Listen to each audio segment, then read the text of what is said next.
General Wei's presence shifts the very air in the temple courtyard. My stepmother's face, which had been the picture of wounded dignity, now flickers with something I know well: fear. I have seen her afraid only once before, when my father threatened to audit the household accounts. She buried that threat with a smile and a cup of warm wine. But now, before this towering man in military regalia, she cannot hide her tremor. General Wei, she says, her voice pitching higher than usual, this is a family matter. The girl is unwell. Delirious. I am only trying to protect her. You speak of protection, yet your guards were ready to drag her to a cloister. General Wei's voice carries no heat, only a chilling finality. A cloister, Lady Zhang, is where one sends disgraced nuns and inconvenient daughters. Not the first daughter of a house that owes its fortune to my late friend, Lady Su. I watch my stepmother's fingers twist in her sleeves. She is calculating, I can see it. Her mind works like a merchant's abacus, always counting cost and gain. A public confrontation with a general is a loss she cannot afford. But silence is a loss too, because silence admits guilt. She has no good move left, and she knows it. Perhaps the young miss is overwrought, she says finally, her smile painted back on like rouge on a corpse. A night in her own chambers, with her own maids, will restore her senses. I shall send for the finest physician in the capital. The finest physician in the capital attends the Empress, General Wei replies. But I know a man. He treated my men after the Battle of the Iron Pass. He can detect a single drop of nightshade in a vat of wine. He turns to me, and his eyes soften, just barely. You still have the shard, child. I open my palm. The porcelain piece is bloody from where I cut myself, and I have held it so tightly that the edges have bitten deeper into my skin. But it is proof. It is the only physical evidence I possess. Good, he says. We shall present this to Magistrate Chen. He owes me a favor from the border campaigns. Lady Zhang's composure finally cracks. Magistrate Chen, there is no need for such formality. I am the matriarch of this household. Matriarch, General Wei's laugh, is short and sharp. The matriarch of the Su household is in her grave, poisoned by grief and, if rumors are true, by something more substantial. You are merely the woman who married a widower. He steps closer to her, and I see her flinch. I have been stationed in the north for 3 years, Lady Zhang. I return to find that my friend's daughter has been declared mad, her dowry depleted, and her engagement to the Marquis of Ansun mysteriously dissolved. I have many questions. You will answer them. The guards have melted away. They are not soldiers, just household men with clubs and loyalty to whoever pays their wages. And General Wei's uniform speaks of a power that no household silver can match. My stepmother is alone now, surrounded by a crowd of whispering townsfolk who have seen her exposed. I should feel triumphant. I should feel the burn of victory in my chest. Instead, I feel hollow. The memories of my last life are pressing in, the cold floor of the garden shed where they locked me after the fever broke, the sound of my half-sister Linger laughing as she tried on my mother's jade hairpin, the slow wasting away as I realized no one would come to save me. No one ever came. I died alone, my hands clawing at dirt, my throat too weak to call for help. But now this man has come. He stands between me and my death, and I do not even know his name. General Wei, I say, and my voice is steadier than I feel. You said my mother saved your life. How? He looks down at me, and something flickers in his face. That is a story for a warmer fire, he says. For now, you need rest and a physician. Your stepmother will accompany us to Magistrate Chen. She will explain how the household accounts have been managed since your mother's death. Lady Zhang's mouth opens and closes like a fish. This is unprecedented. I am a woman of standing. You cannot drag me before the magistrate like a common thief. You are being escorted, General Wei corrects. There is a difference. A thief is arrested in chains. You are merely being accompanied. He gestures toward his horse. Shall we? The walk to the magistrate's office is a parade. I am still barefoot, my night clothes stained with ash and blood, but I hold my head high. Chunlan walks beside me, her hand steadying my elbow, and I realize she is trembling. I squeeze her fingers. She has been with me through both lives now, and she never once wavered. In my previous life, she was sold to a brothel after my death. I will not let that happen again. General Wei's men form a ring around us. There are 6 of them, all hardened soldiers with scars and steady eyes. They do not look at the crowd, they look at the rooftops and alleyways, watching for threats. My stepmother walks in the center, her silk robes dragging in the dust. Her face is a mask of controlled fury. I know what she is thinking. She is thinking of the ledger, the fake seal, the servants she can bribe to lie. She is already building her defense. When we reach the magistrate's yamen, the clerks are flustered. General Wei is not a man who waits for an appointment. He sends a soldier ahead, and within moments Magistrate Chen emerges from his inner chambers, his official cap askew. He is a small, nervous man with a perpetually worried expression. He has been in this post for a decade, and he knows which way the wind blows. General Wei. What an honor, what an unexpected. He stops when he sees me, his eyes widening. Young Miss Su, is that you? She has been poisoned, Magistrate, General Wei says, cutting through the pleasantries. By her stepmother. We have physical evidence and a witness. A witness, Lady Zhang's voice rises. Who? The servants are all mine. They will say anything if threatened. The witness is me, General Wei says. I heard her accusation before it was made. And I saw her flee her own house in terror, barefoot and bleeding. He pauses, letting the weight of his words settle. In the Northern Army, we do not require a second witness if a general testifies. Our word is law. Magistrate Chen swallows. Of course, General. Of course. This is most grave. Most grave indeed. He wrings his hands.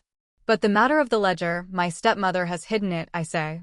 My voice cuts through the room, and everyone turns to look at me. I am just a girl in her nightclothes, but I have already died once. What is a magistrate's scrutiny compared to the cold ground? She keeps it in a lacquered box under her bed. The box is painted with peonies. I saw it once when she thought I was asleep. The seal inside is a false one. If you open the real account book, the signatures will not match. Lady Zhang's face goes white. She knows I am telling the truth.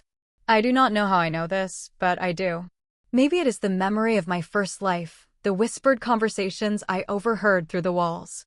Maybe it is the look of pure, unadulterated hatred that flashes in her eyes before she catches herself. She has been exposed, and she knows it. You cannot believe her, she says, her voice dropping to a whisper. She is mad. She tried to burn down the house. My servants, your servants are in my custody, General Wei says. I sent men to seal the manor before I left. Your husband, Lord Su, is being informed of the situation even as we speak. My father. I have not thought of him since I woke. He is a weak man, easily swayed, preferring comfort to conflict. But he is still my father, and he loved my mother once. Will he believe me, or will he choose his new wife, his comfortable life, the peace he has built on the ashes of my mother's legacy? I do not know. But I know that I will not let that choice break me again. Magistrate, I say, stepping forward, I request that my father be present for the examination of the accounts. I want him to see the truth with his own eyes. Magistrate Chen nods vigorously. Of course, of course.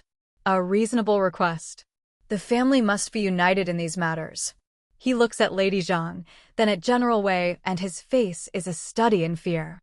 He does not want to choose sides, but he knows he must. General Wei, he says, if you would be so kind as to wait in the guest chamber, I will summon Lord Su and review the ledgers personally. If there is any irregularity, there will be, General Wei says. I have no doubt. The hours that follow are a blur. I am given a clean robe and a cup of tea. Chunlan bathes my cut hands and wraps them in clean linen. I cannot sleep, though my body aches with exhaustion. I wait in a small side chamber, listening to the muffled voices from the main hall. My father has arrived. I hear his voice, querulous and uncertain. I hear Lady Zhang's weeping, the practiced tears of a woman who has never known honesty. I hear Magistrate Chen's officious muttering. And then I hear my father's voice rise in anger. Zhang Mei. What is the meaning of this seal? This seal is not mine. Who authorized this? I close my eyes, and the tears I've been holding back finally fall. He believes me. He has seen the truth. It is not love that makes him angry. It is the loss of face, the theft of his wealth, the deceit in his own household. But it is enough. It is more than I had in my first life. When the door opens, General Wei stands in the threshold. His expression is unreadable. The ledgers have been examined, he says. The false seal is clearly evident. Your father has ordered Lady Zhang confined to her rooms pending further investigation. I nod. And my dowry, the property, my mother's jewels, most of it has been liquidated, he says, and my heart clenches. But we have recovered the deeds to the southern estates. Your father is furious enough to pursue the rest. It will take time, but he will stand by you now. He pauses, and something shifts in his face. He does not look like a general anymore. He looks like a man carrying a secret. There is one more thing, he says. Your father mentioned your betrothal. The Marquis of An's son, Wei Cheng. I have been dreading this. In my last life, the engagement was broken by the Marquis after my stepmother spread rumors of my madness. But I was not mad then. I was merely desperate. The engagement is still valid, General Wei says. But there is a complication. A complication. He meets my eyes, and his voice drops. Because I am Wei Cheng. The name hits me like a physical blow. Wei Cheng. The man I was supposed to marry. The man whose family annulled our betrothal in my first life, leaving me shamed and abandoned. I stare at General Wei, at Wei Cheng, and I cannot find my voice. You are the Marquis's son, I finally manage. You are my betrothed. He inclines his head. I am. And I have been searching for you since I returned to the capital 3 days ago.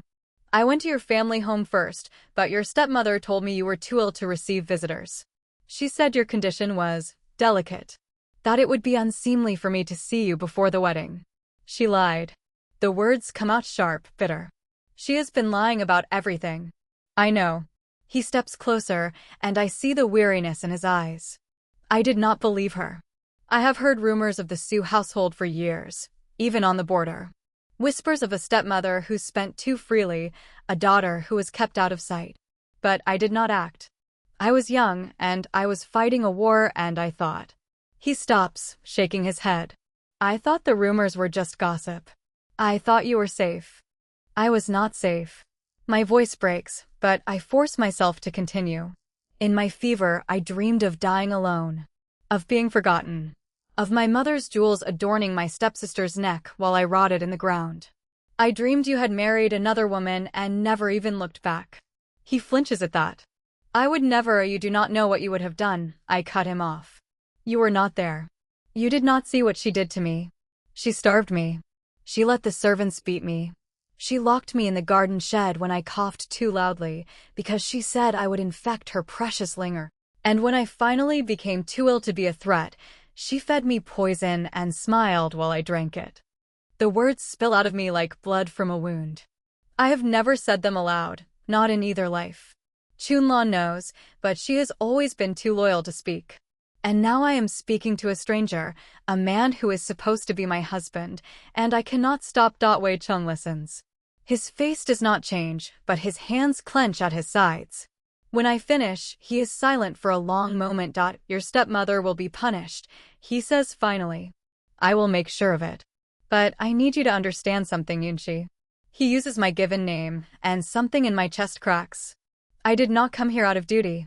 I came because I remember you. I remember your mother. I remember the promise your father made to mine.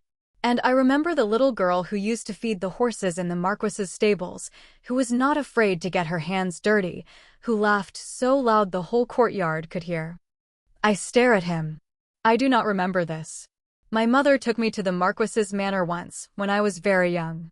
I have vague memories of green grass and big animals, and a boy who showed me how to pet the horses without startling them.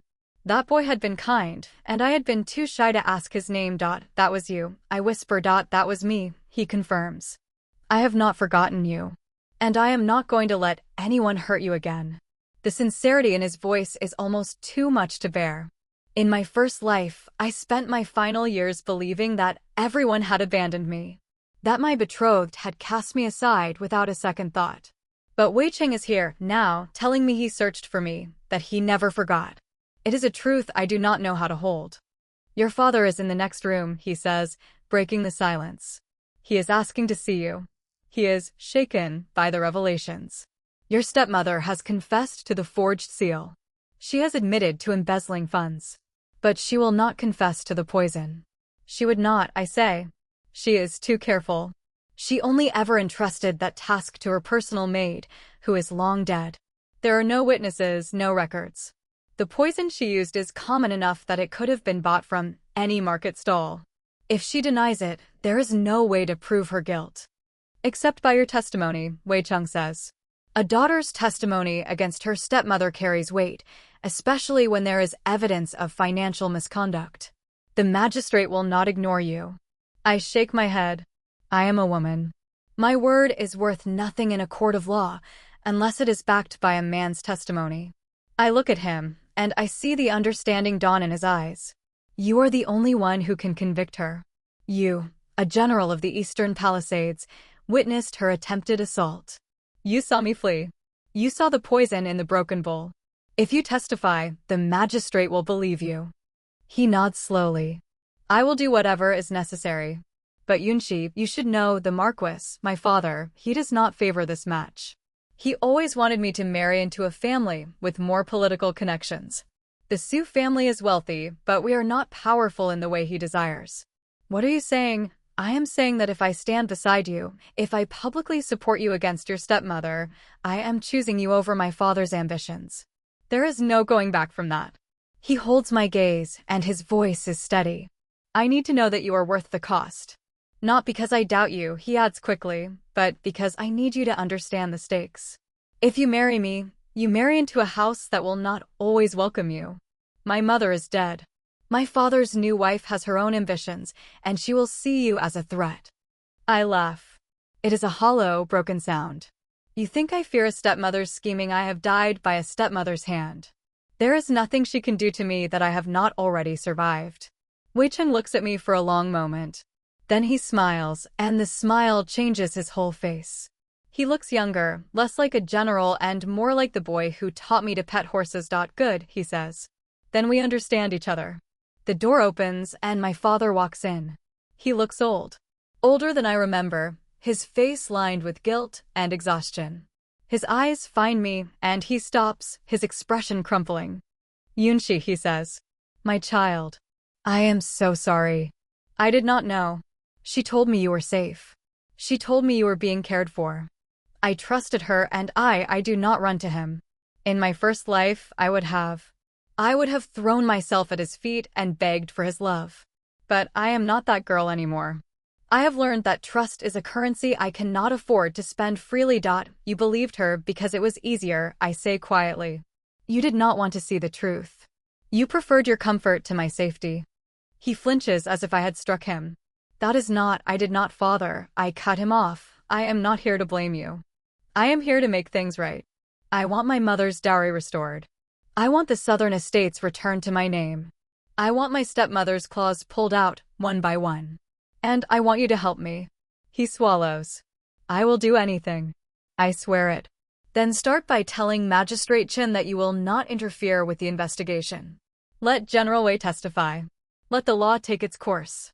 My father looks at Wei Chung, and something passes between them, a man's understanding, perhaps, or a shared recognition of what they owe to the dead. He nods slowly. I will, he says. I will do as you ask. The proceedings take the rest of the day. Lady Zhang is brought before the magistrate again, this time with the forged ledgers laid out on the table before her. She weeps. She pleads. She tries to blame the servants, the stewards, anyone but herself. But Wei Cheng's testimony is damning, and my father's silence is even more so. She is not a fool. She knows she has lost. Magistrate Chen sentences her to house arrest in the family compound, pending the full restitution of the stolen funds. She is stripped of her authority over the household. Her servants are reassigned.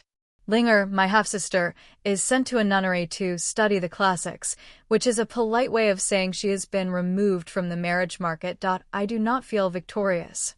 I feel tired. The anger that has fueled me since I woke is still there, simmering beneath the surface, but it is no longer a flame. It is a steady, cold fire that will keep me warm for the rest of my life. As the sun sets, Wei Cheng escorts me back to the family manor. We ride in his carriage, the silence between us comfortable rather than strained. I look out the window at the streets of the capital, the lanterns flickering to life as dusk falls. In my first life, I died before I ever saw the city at night. It is beautiful. You are thinking about something, Wei Cheng says. I am thinking about the future, I reply. About what happens now. My stepmother is contained, but she is still alive. She still has her allies. The Marquis does not want me as a daughter-in-law. And I have no power of my own, nothing except the memory of a dead woman and the goodwill of a man I barely know. Wei Cheng is quiet for a moment. Then he reaches into his sleeve and pulls out a small silk pouch. He presses it into my hands. Open it, he says. I untie the drawstring and tip the contents into my palm. It is a ring, a simple band of gold, set with a jade stone carved into the shape of a horse. I recognize it immediately. It is the ring my mother wore on her wedding day. How did you? I found it in the Marquis's treasury, he says. Your stepmother sold it, years ago. My father bought it as a curiosity.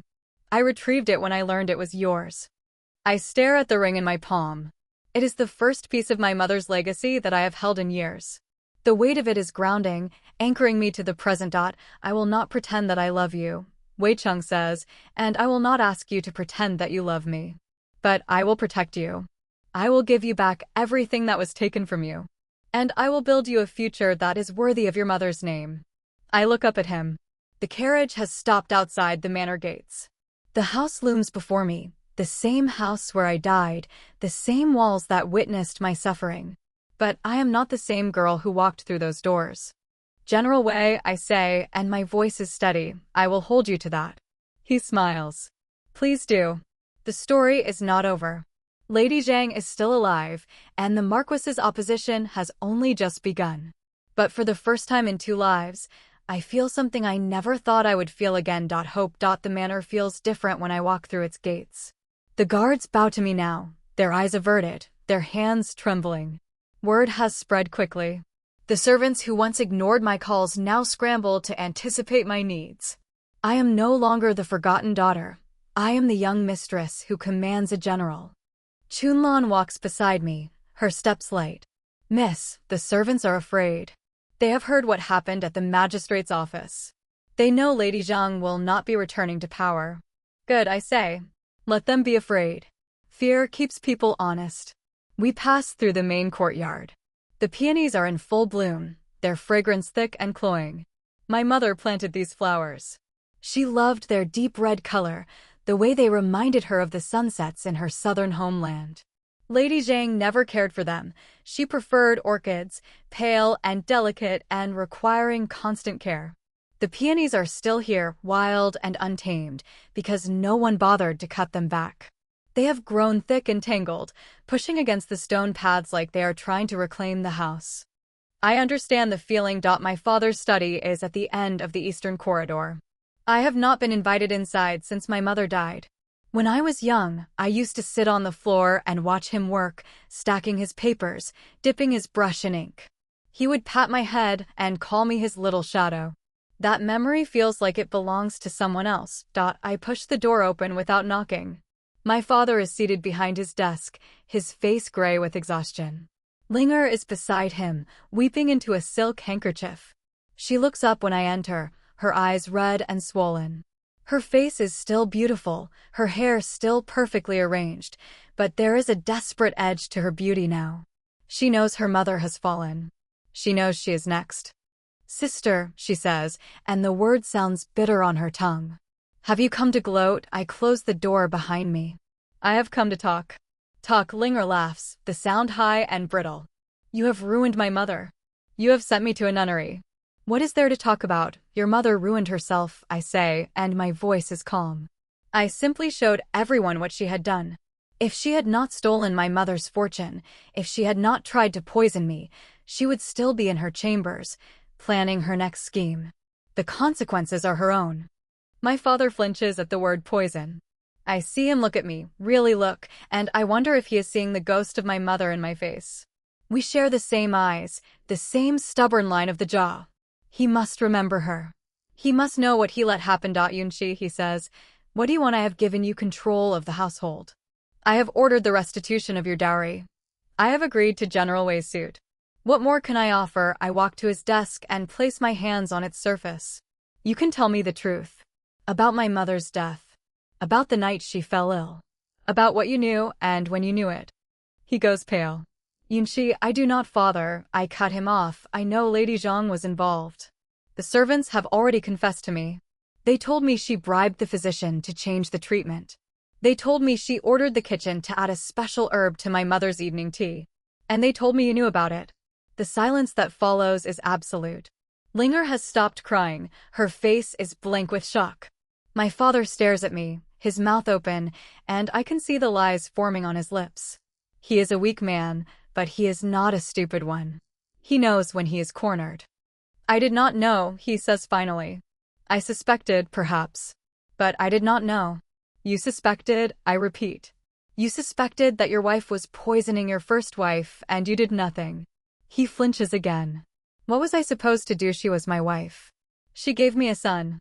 She gave you Linger, I say, and I do not hide the contempt in my voice. She gave you a daughter who is soft and spoiled and will never be anything without her mother's schemes. And she gave you a son who is still a child, too young to know what his mother has done. Is that what you valued more than my mother's life? Linger stands abruptly. Do not speak of my brother like that. He is innocent. I turn to her. Of course he is. So are the children of every murderer who ever lived. But that does not make the murderer innocent. She raises her hand to strike me, and I catch her wrist. I am stronger than I look, stronger than I ever was in my first life. I hold her arm and she struggles, her face contorted with rage. You will not touch me, I say. Not ever again. The days when you could slap me and call me a cripple are over. Do you understand?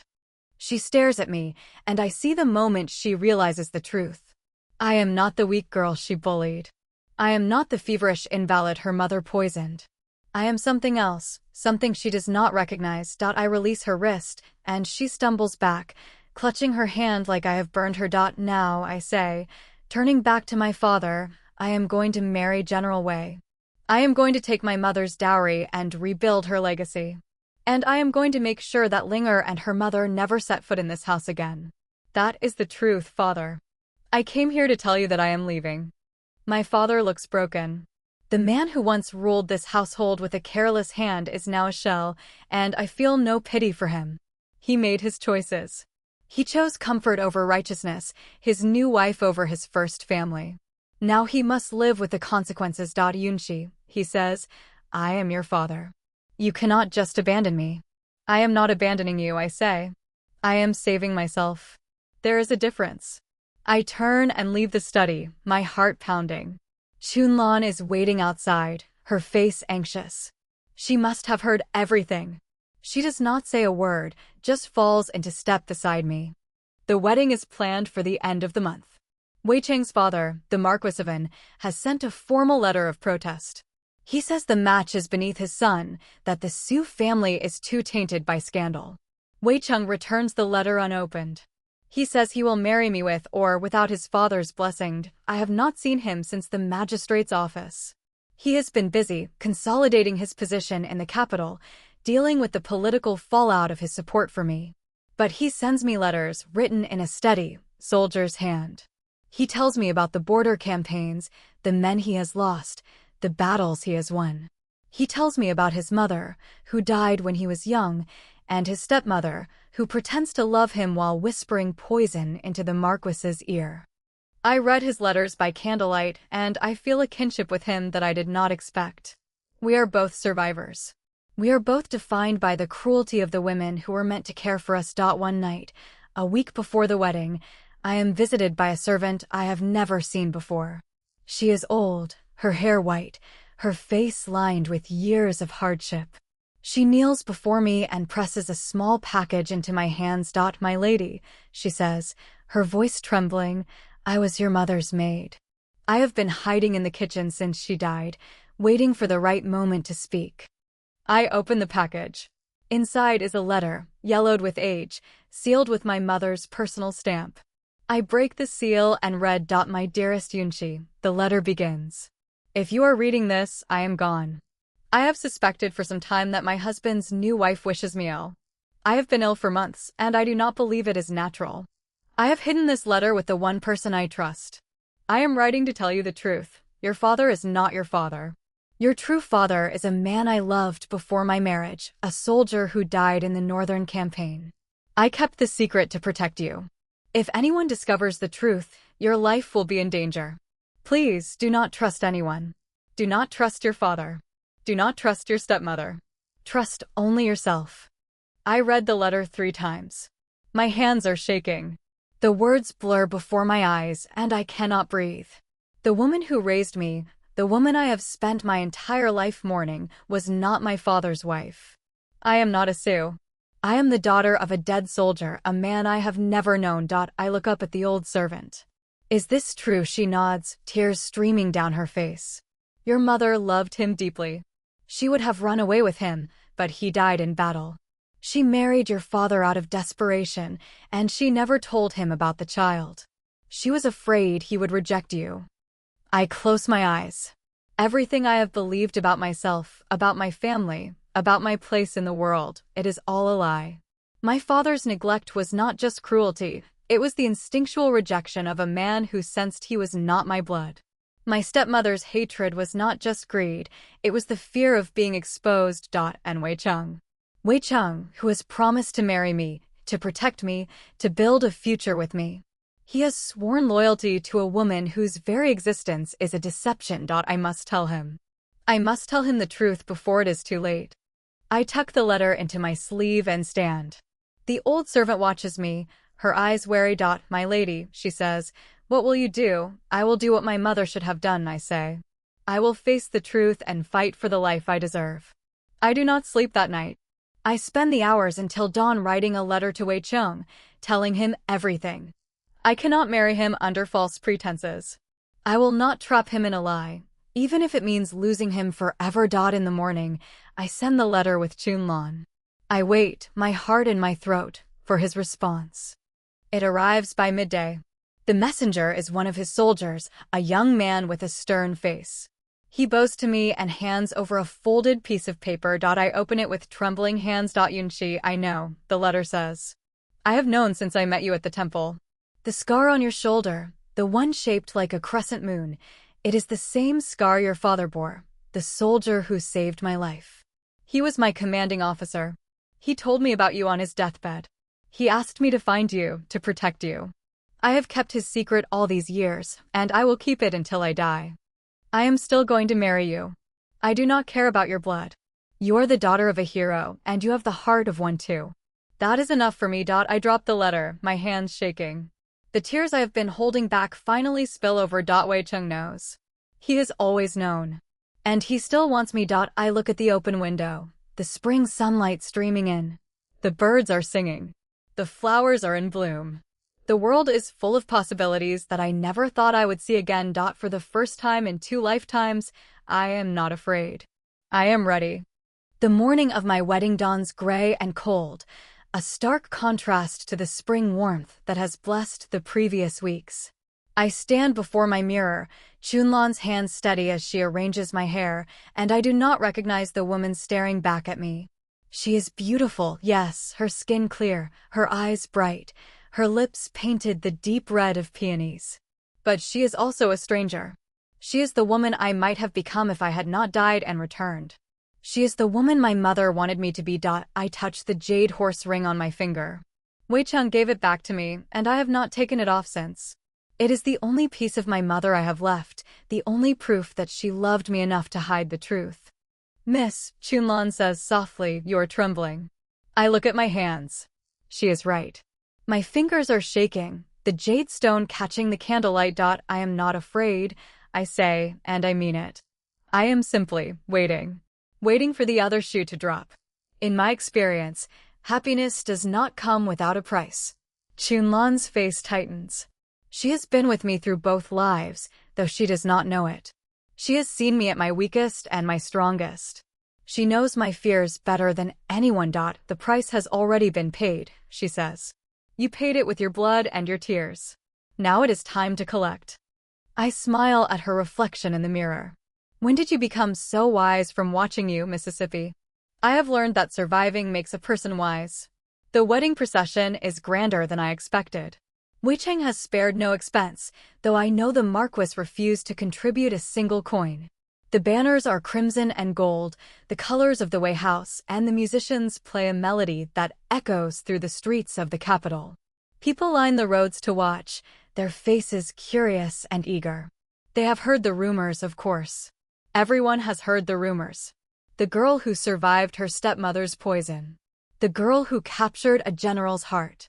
The girl who rose from the ashes of her own death. I am a legend now, and I do not know how to be one. The ceremony takes place in the ancestral hall of the Wei family. The Marquis is not present. He has sent word that he is ill, though everyone knows it is a protest. His absence is a wound, a deliberate slight meant to remind me that I am not welcome. I do not let it show on my face.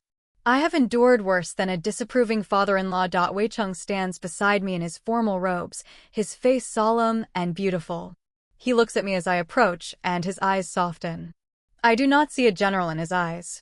I see the boy who taught me to pet horses, the man who searched for me, the protector who has kept my secrets safe.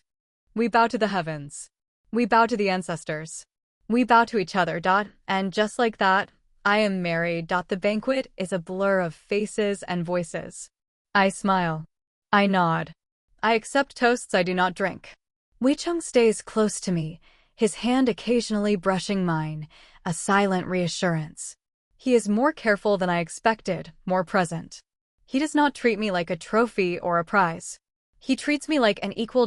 As the night wears on and the guests grow drunker, I find a moment to slip away.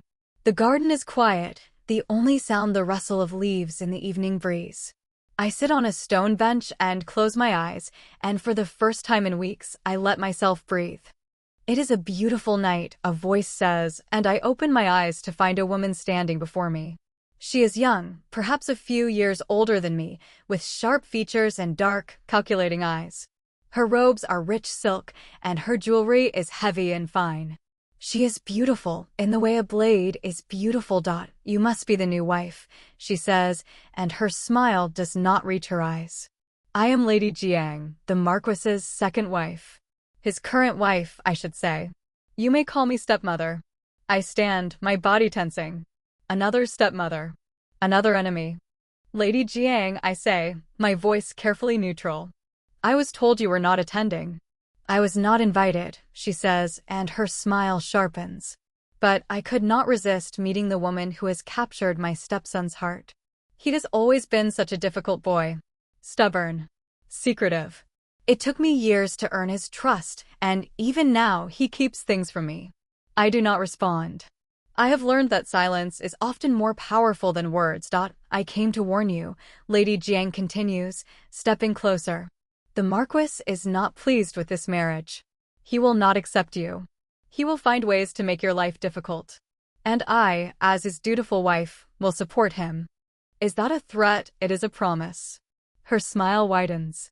I have seen women like you before. Beautiful. Determined. Convinced that you are the exception to every rule. But the rules are the same for everyone. You will learn that. You will learn that the Wei family is not a place for dreamers. I meet her gaze, and I do not flinch. Lady Jiang, I have been poisoned, starved, and left for dead. I have watched my mother's legacy be stolen and sold. I have faced a stepmother who wanted me dead, and I am still standing. Do you really think you can frighten me? For a moment, something flickers in her eyes. Surprise, perhaps. Or recognition. She has met her match, and she knows it. This is not over, she says softly. This is just the beginning. She turns and walks away, her silk robes trailing behind her like a shadow.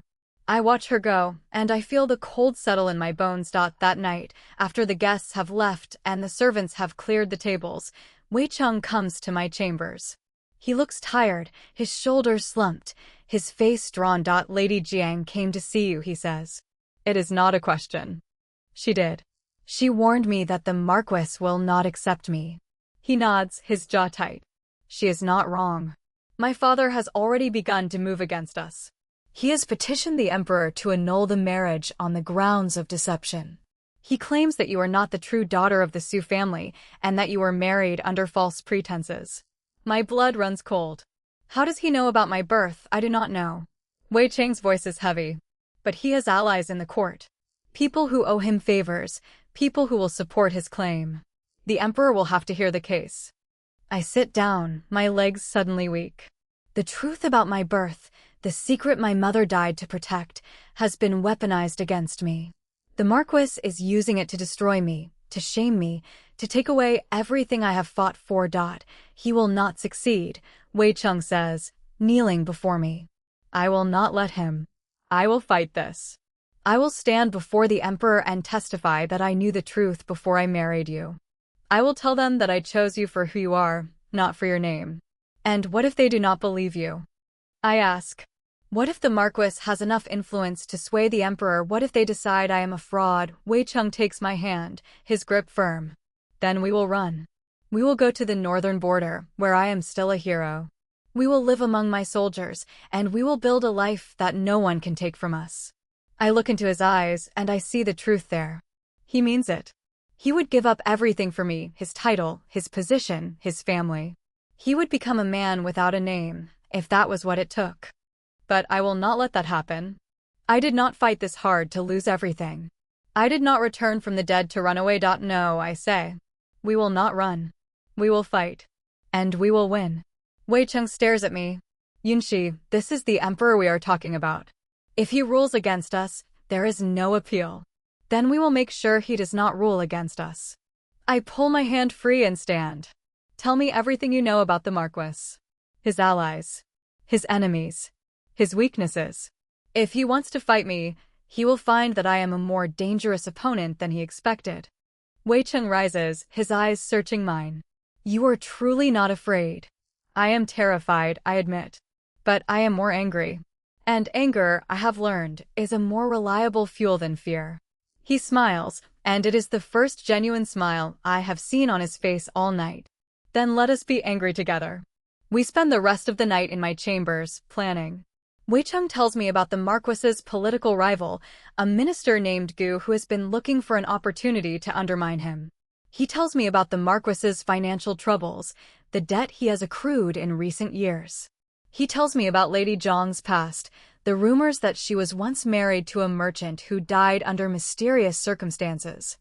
I file all of this away, building a weapon from every detail. By dawn, I have a plan. The emperor will hear the annulment petition in a month.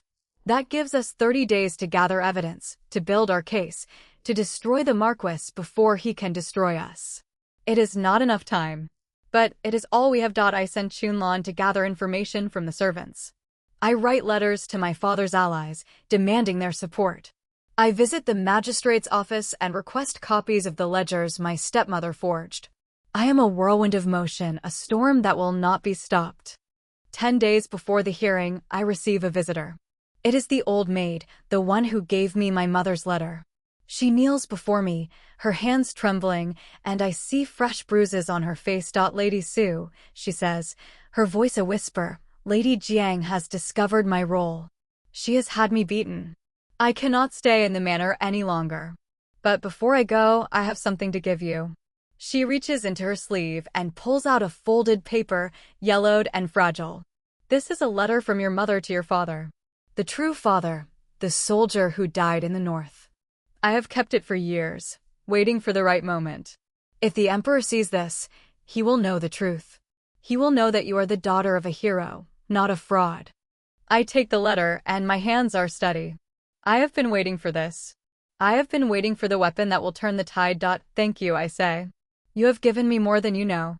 She bows and leaves, and I am alone with the letter. I read it, and my heart aches for the woman who wrote it. She was so afraid. She was so alone. And she loved me, more than she loved her own life. I will not let her sacrifice be in vain. The morning of the hearing dawns clear and cold. I dress in my finest robes, the ones my mother wore on her wedding day. I wear the jade horse ring, the letter tucked safely in my sleeve. Wei Cheng accompanies me to the palace, his hand steady on my elbow. The court is full of nobles, their faces hungry for spectacle. The Marquis is seated near the throne, his expression smug. Lady Jiang is beside him, her dark eyes gleaming with anticipation. The emperor enters. He is a man of middle age, with a tired face and clever eyes. He listens as the Marquis presents his case, detailing my deception, my illegitimacy, my unworthiness of the way name. When he is finished, the Emperor turns to me. Lady Sue, or whatever your true name may be, you are accused of marrying under false pretenses. What do you have to say for yourself? I step forward and kneel. Your Majesty, I am the daughter of a soldier, a hero of the northern campaigns. His name was Chen Wei, and he died defending the border. I did not know this until recently. My mother kept the truth from me to protect me. I married General Wei with the full knowledge of my birth, and he chose to marry me anyway. The Marquis scoffs. A convenient story. Do you have proof? I reach into my sleeve and pull out the letter. I have a letter from my mother, written before her death. It details my true parentage. And I have a second letter, written by my father, Chen Wei, to my mother. I have kept it hidden for years, waiting for the day when I would need it. I hold the letters up, and the court murmurs. The Emperor gestures for a eunuch to take them, and he reads them in silence. When he looks up, his expression is unreadable. The letter is genuine, he says. I recognize the seal of the Northern Army. This woman is indeed the daughter of Chen Wei, a man who gave his life for this empire. The Marquis's face pales. Lady Zhang's composure cracks, a flicker of panic in her eyes. But Your Majesty, the Marquis says, that does not change the fact that she was raised as a Sioux. Her legitimacy is the same as it has always been. The Emperor cuts him off. She is the daughter of a hero, married to a hero. She has done nothing wrong. The petition for annulment is denied. The Marquis opens his mouth to protest, but the Emperor raises a hand. This matter is closed. The court erupts in whispers. I stand, my head high, and I meet the Marquis's eyes. He is furious, humiliated, defeated. And Lady Jiang, the woman who tried to destroy me, looks at me with a hatred so pure it is almost beautiful. They have lost. I have won. But as we leave the palace, Wei Chang's hand in mine, I know that this is not the end. The Marquis will not forget this defeat. Lady Jiang will not forgive it. They will try again and again and again. But I am not afraid. I have survived death. I have survived poison and poverty and the cruelty of women who should have loved me. I can survive anything. Wei Cheng stops walking and turns to me. His eyes are bright, his face open and unguarded. Yunxi, he says, you are the most remarkable woman I have ever known. I laugh, the sound light and free. And you are the most remarkable man I have ever known. We make a good pair. He pulls me into his arms, and I let myself rest against him. The weight of the past months, the weight of 2 lifetimes, finally lifts from my shoulders. I am safe. I am loved. I am free. But in the shadows, I see a flash of silk, the outline of a woman watching. Lady Jiang is still there, still waiting. She will try again. They will all try again. And I will be ready. The victory at court should have been the end. Should have been the moment I could finally breathe, finally rest, finally allow myself to believe that the worst was behind me. But I have learned in 2 lifetimes that peace is a fragile thing, a flower that blooms only in the briefest of seasons. Wei Cheng and I return to the Wei Manor as conquerors, but the halls are cold. The servants avoid our eyes. The food that arrives at our table is bland and occasionally cold, a petty cruelty designed to remind us that we are not welcome. I do not complain. I have eaten worse. But I notice, and I remember. Lady Jiang has not retreated. She has merely changed tactics. A week after the hearing, Chunlan bursts into my chambers, her face pale and her hands shaking. Miss, I have terrible news. Your father, Lord Su, he has been arrested. The Marquis has accused him of conspiracy.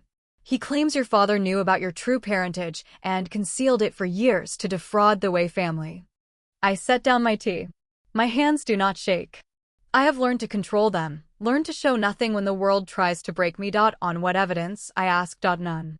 That is the worst part. The Marquis has simply made the accusation, and the Emperor has ordered an investigation. Your father is in the imperial prison, waiting for trial. If he is convicted, he will be executed. I close my eyes. My father is a weak man. He is a coward and a fool. But he is also the man who raised me, the man who gave me his name when he did not have to, He did not save me from my stepmother. He did not protect me when I needed him. But he is still my father, and I cannot let him die. Wei Cheng arrives within the hour. I have sent for him, and his face is grim as he enters. I have heard, he says before I can speak. My father is moving against us through your father. He cannot touch you directly, so he is destroying everyone around you. I know. I stand and face him. We have to save him. I know he is not a good man. I know he failed me. But if he dies, I will have failed myself. I will have become the kind of woman who lets others suffer for her survival. Wei Cheng studies me for a long moment. You are not that kind of woman. You never have been. He takes my hand. But saving him will not be easy. The Marquis has allies in the Ministry of Justice. The investigator assigned to your father's case is a man named Li Zhong, and he is loyal to my father's faction. Then we need to find something that will make Li Zhong turn against the Marquis. Every man has a weakness. We just have to find his. Wei Cheng nods. I will start making inquiries. In the meantime, you must be careful.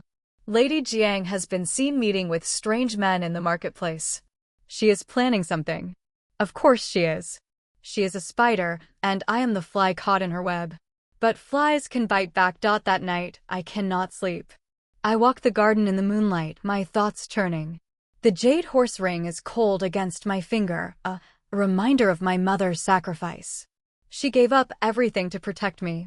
She hid the truth, married a man she did not love, and died alone and afraid. I will not let her death be meaningless. A sound behind me.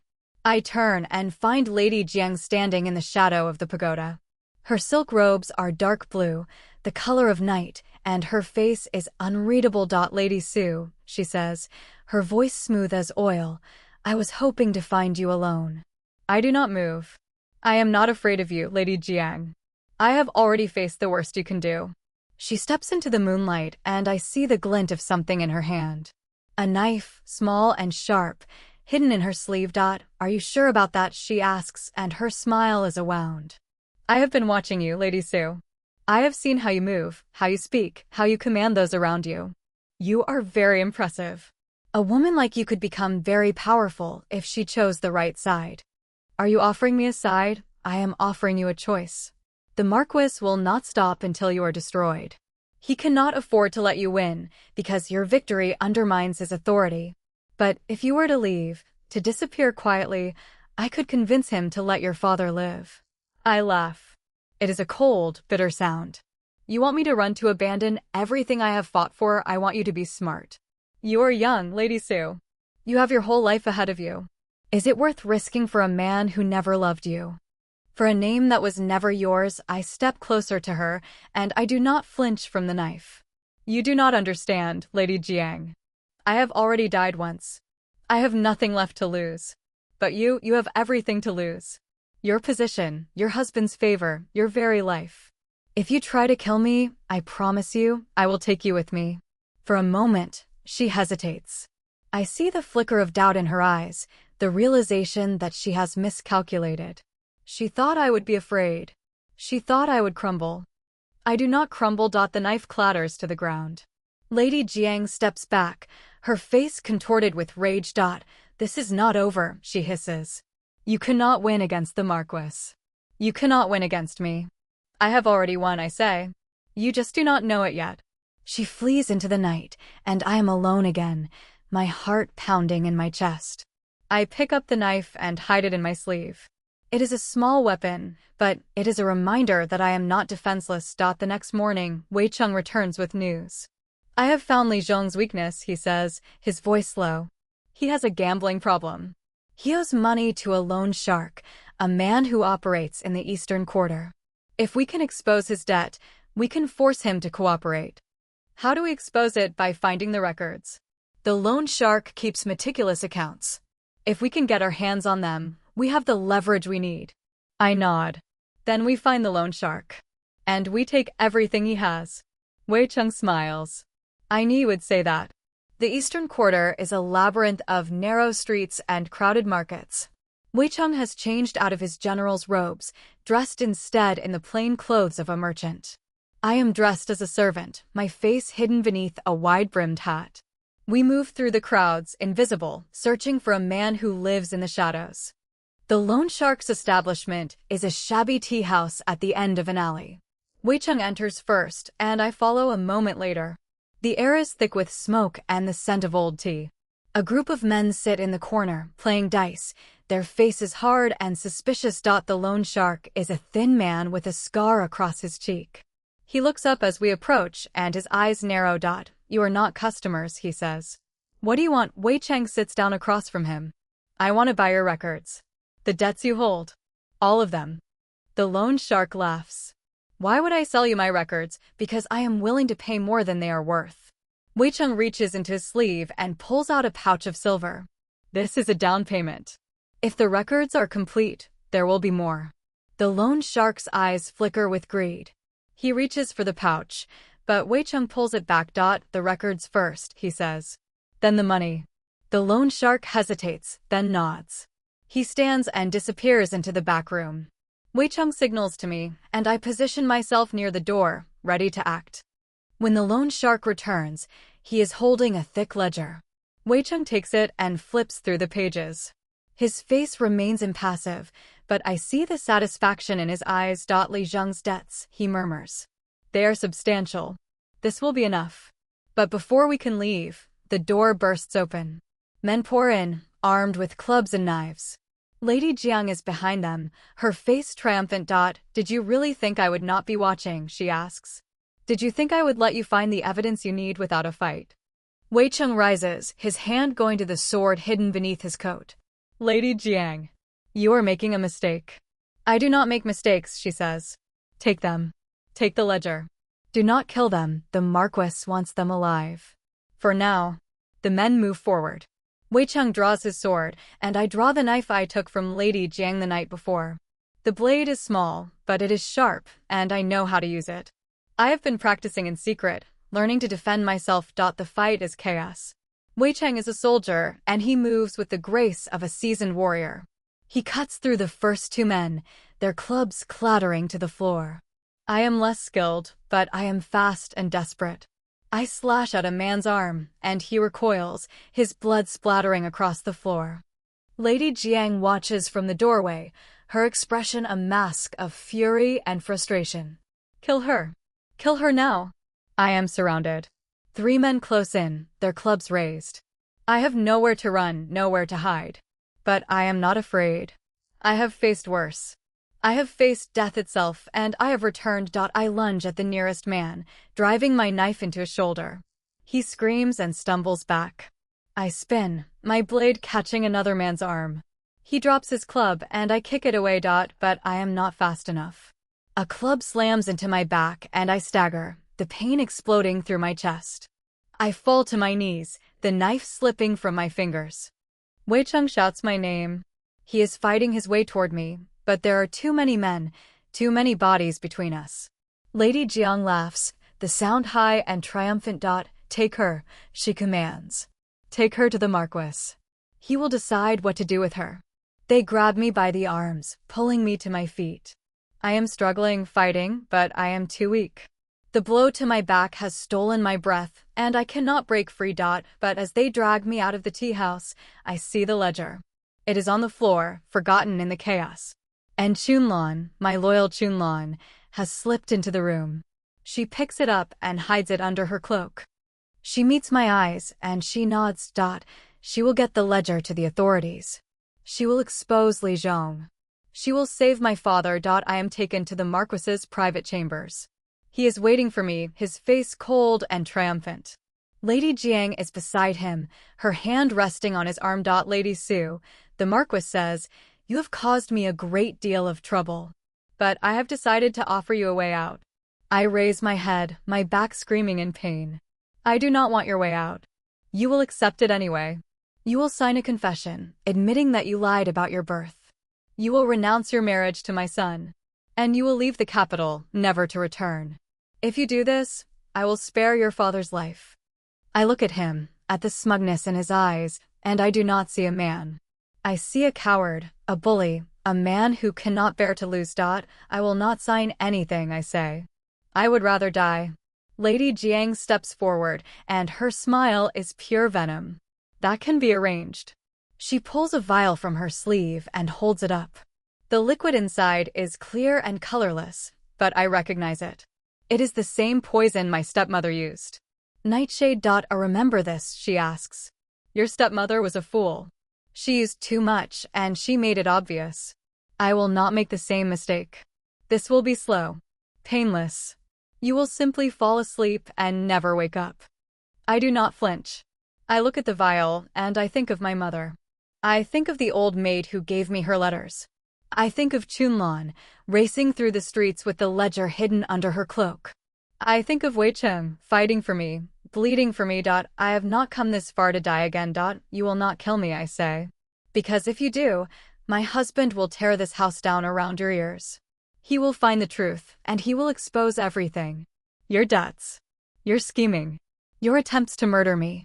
And when he is done, you will have nothing left. Lady Zhang's smile falters. She looks at the Marquis, and he looks uncertain. She is bluffing. Lady Jiang says. Am I ask. You know I am not. You have seen what I can do. You have seen how I survived. Do you really think I am afraid of a little poison? The Marquis hesitates. I see the calculation in his eyes. He is a politician, and he knows when a battle is lost. He may hate me, but he is not willing to risk everything for his pride. Lady Jiang sees it too, and her face twists with rage. She uncorks the vial and steps toward me.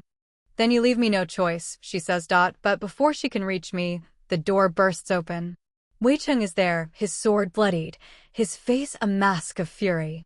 Behind him are soldiers, imperial soldiers, their uniforms a stark contrast to the chaos of the manor. You will not touch her, Wei Cheng says. The Marquis is under arrest. The Marquis stands, his face white. On what charges? Wei Cheng holds up a folded document. On the charge of conspiracy to commit murder. Li Zhong has confessed everything. He told us about Lady Zhang's plan to poison Lady Su. He told us about your debts, your schemes, your attempts to defraud the Emperor's treasury. Lady Jiang drops the vial. It shatters on the floor, the clear liquid spreading like a stain. I am free. The days that follow are a blur of trials and testimonies. The Marquis is stripped of his title, his lands confiscated by the Emperor. Lady Jiang is sentenced to life imprisonment in a remote penal colony, her schemes finally laid bare for all to see. The poison she meant to use on me becomes the evidence that seals her fate. I watch her dragged from the courtroom, her silk robes torn, her face a mask of disbelief. She had been so sure she would win. So sure that power and cruelty would be enough. She was wrong. My father is released from prison. He is broken, his health failing, his spirit crushed. I visit him in his chambers, and I see the ghost of a man I once loved. He reaches for my hand, his fingers trembling. Yunshi, he says, his voice a whisper, I failed you. I failed your mother. I have spent my life making excuses for my weakness, and I have lost everything because of it. I do not pull away. I let him hold my hand, and I feel the weight of his regret. Father, I say, I am not here to forgive you. I am here to tell you that you are still my father. You gave me your name when you did not have to. You raised me when you could have abandoned me. That means something. He looks up at me, his eyes wet. How can you be so kind after everything I have done? I smile, and it is a sad smile. Because I have learned that holding on to anger is like drinking poison and expecting the other person to die. I will not let your mistakes destroy me. He nods, a single tear sliding down his cheek. You are stronger than I ever was. You are stronger than anyone I have ever known. I leave him with Chunlan, who has promised to keep him comfortable. I have other matters to attend to. My mother's dowry is finally being restored, the lands and properties returned to my name. The southern estates are fertile and prosperous, their tenants loyal to the memory of the woman who treated them with kindness. I have plans for those estates. Plans that will make them even more prosperous, even more valuable. I have learned that wealth is not just a tool, it is a weapon, and I intend to wield it wisely. Wei Cheng finds me in the garden, the same garden where Lady Jiang confronted me. The peonies are still in bloom, their red petals bright against the green leaves. He sits beside me, and I lean into him, my head resting on his shoulder. It is over, he says. Truly over. My father is in exile, Lady Jiang is in chains, and your stepmother is still confined to her rooms. No one will ever hurt you again. I am quiet for a moment. I want to believe him. I want to believe that the past is finally behind me, that I can rest, that I can be happy. But I have been through too much to trust in easy endings. Lady Jiang is in prison, I say slowly, but she is not dead. And the Marquis still has allies. Powerful allies who will not forget this defeat. Wei Cheng's arm tightens around me. I know. But we will face them together. We will build a life that is strong enough to withstand any attack. I turn to look at him. His face is tired, lines of worry etched into his handsome features. He has fought for me, bled for me, risked everything for me. And I realize in that moment that I love him.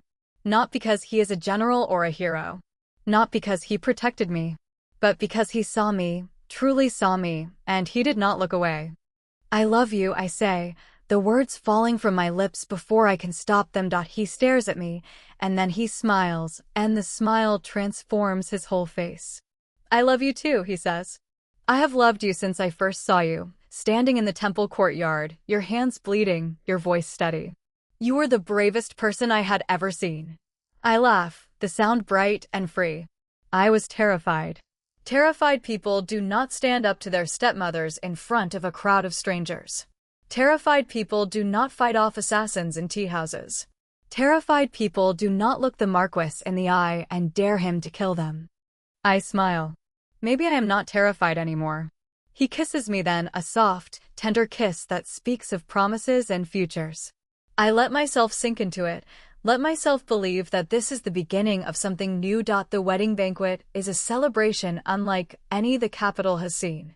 Wei Cheng and I stand at the head of the hall, receiving guests, accepting toasts, laughing at the jokes of the courtiers.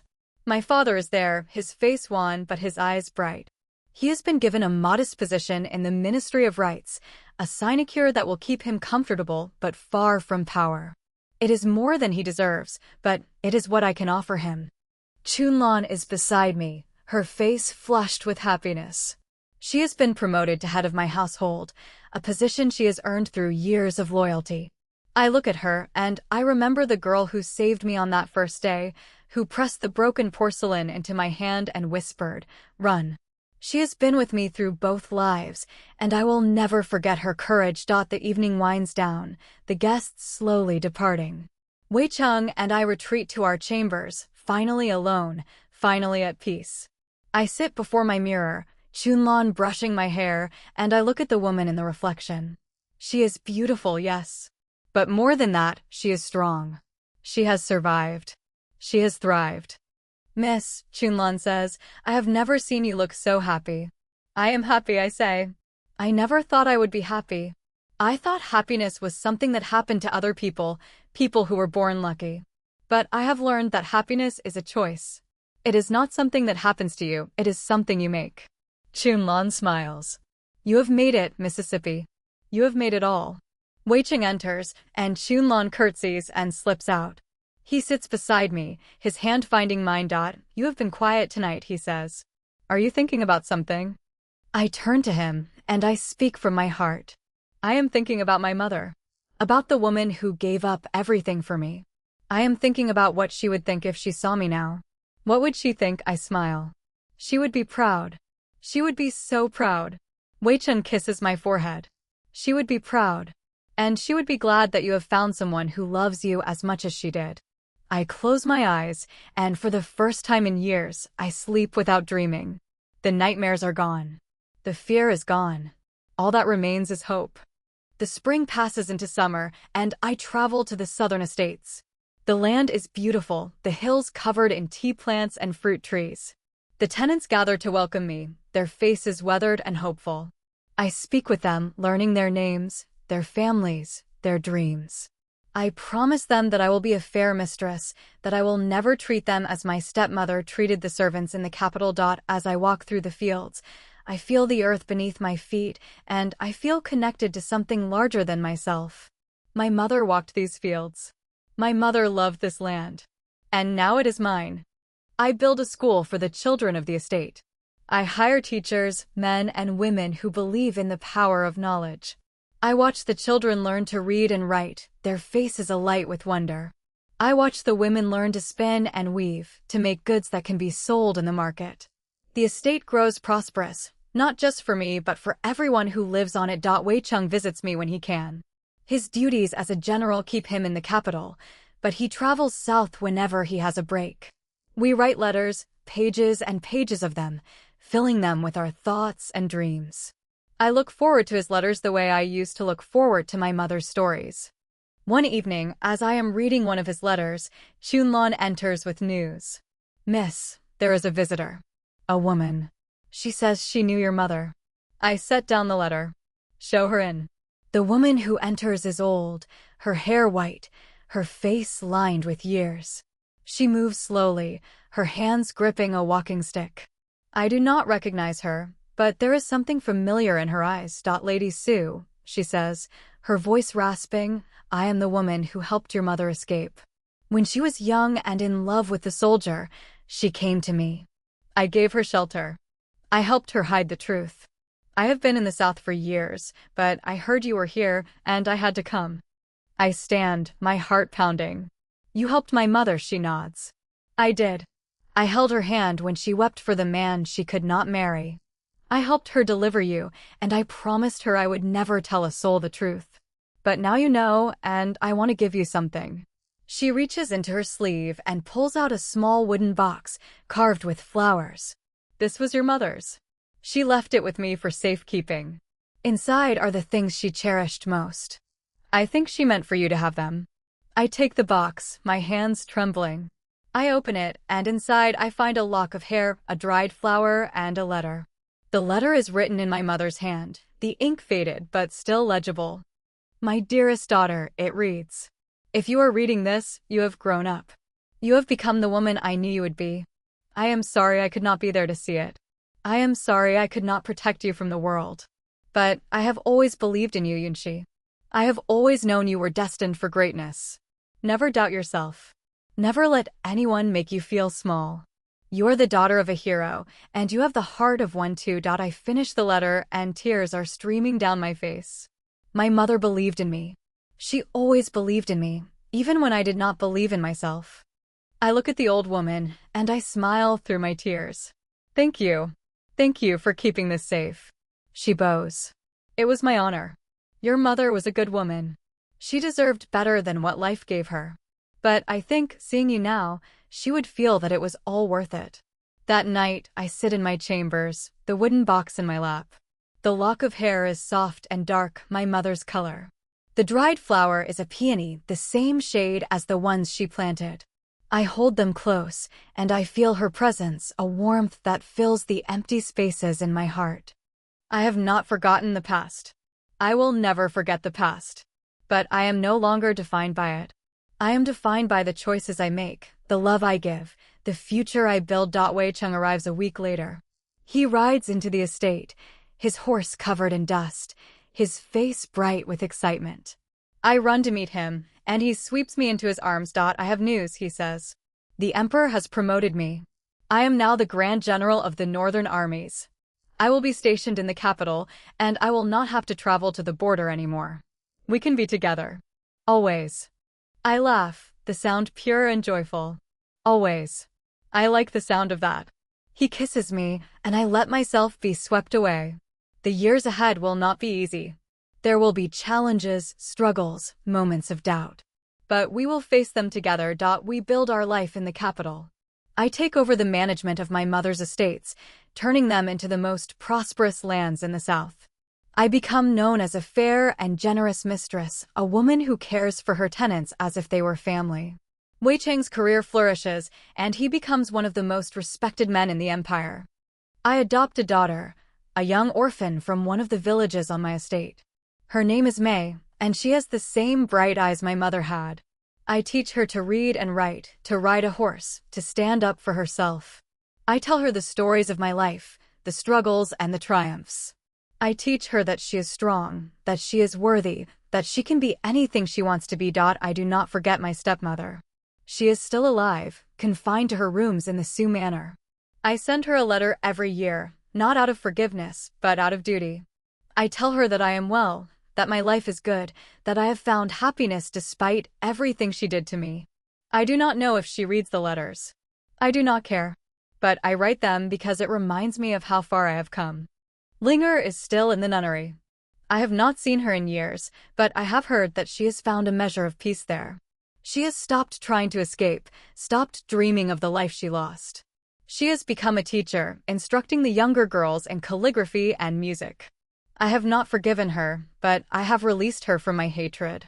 Holding on to it would only poison me. My father dies in the autumn of his second year of retirement. I am there when he passes, holding his hand, telling him that I will be all right. He looks at me, and I see the regret in his eyes. Yunshi, he whispers, I am proud of you. I have always been proud of you. I do not know if he means it. It does not matter. I let him die in peace, and I bury him next to my mother. The two of them finally reunited. Life goes on. The seasons change. The years pass. I grow older, my hair graying, my face lined with wisdom. Weicheng grows older too, his shoulders stooping, his steps slower. But we are still together, still in love, still fighting for each other. One winter evening, as the snow falls outside, we sit by the fire. Mei is married now, with children of her own. She lives in the southern estates, carrying on the legacy I built. Chunlan has retired, but she still visits, her face wrinkled and her laugh as bright as ever. Yunshi, Weicheng says, do you ever think about the past, about the girl you used to be? I am quiet for a moment. Then I smile. I think about her sometimes. The girl who woke up in a fever, who looked at her stepmother and saw the face of death. She was afraid. She was angry. She was so desperate to survive. Was she wrong to be desperate? No. She was right. And she saved herself. She saved all of us. Weicheng takes my hand. You are still saving us. You have saved me, more times than you know. I lean into him, and we watch the snow fall together. The world is quiet, peaceful, full of possibilities. I think of my mother, of the women who came before me, of the sacrifices they made. I think of the life I have built, the family I have created, the love I have found. I do not know what the future holds. I do not know if there will be more challenges, more struggles, more moments of doubt. But I know that I will face them. I have faced worse. I have faced death itself, and I have returned. I am Su Yunshi. I am the daughter of a hero. I am the wife of a general. I am the mother of a new generation. And I am alive. I close my eyes and I smile.